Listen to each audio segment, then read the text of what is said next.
Justice Yashwant వర్మను తొలగించే అంశంపై జడ్జిల enquiry committee రూపొందించిన నివేదికను లోక్సభ స్పీకర్ ఓం బిర్లాకు అందజేశారు. జడ్జిల ఎంక్వైరీ చట్టం 1968 ప్రకారం ఆ కమిటీ దర్యాప్తు చేపట్టింది.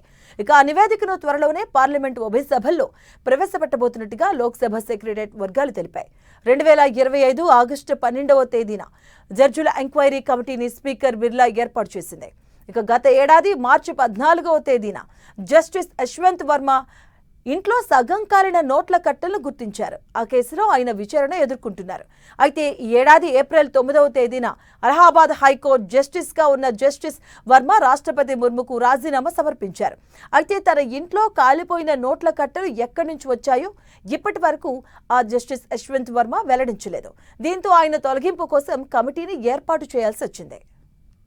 ఇదే అంశానికి సంబంధించిన పూర్తి అప్డేట్స్ మా కరెస్పాండెంట్ గోపి అందిస్తారు. గోపి, 2025 ఆగస్టు 12వ తేదీన జడ్జీల ఎంక్వైరీ కమిటీని లోక్సభ స్పీకర్ ఓం బిర్లా ఏర్పాటు చేయడం జరిగింది. జస్టిస్ యశ్వంత్ వర్మ ఆయనను తొలగించేందుకు ఈ జడ్జీల ఎంక్వైరీ కమిటీని ఏర్పాటు చేశారు. ముఖ్యంగా ఈ కమిటీలో 1968 జడ్జీల ఎంక్వైరీ చట్టం ప్రకారంగా ఈ కమిటీ దర్యాప్తు చేపట్టడం జరిగింది. ఈ కమిటీలో ఇటు supreme court judge justice Arvind Kumar, Bombay high court chief justice Chandrashekhar, Karnataka high court senior న్యాయవాది బివి ఆచార్య ఉన్నారు. అయితే గత ప్యానెల్లో మద్రాసు హైకోర్టు సీజే మణీంద్ర మోహన్ శ్రీవాస్తవ స్థానంలో ఈ చంద్రశేఖర్ ని తీసుకోవడం జరిగింది. అయితే గత ఏడాది మార్చి 14వ తేదీన వర్మ ఇంట్లో సగం కాలిన నోట్ల కట్టను అధికారులు గుర్తించడం జరిగింది. ఇంట్లో ఫైర్ జరిగిందన్న నేపథ్యంలో ఈ యొక్క కమిటీ ప్రస్తుతం లోక్సభ స్పీకర్ కు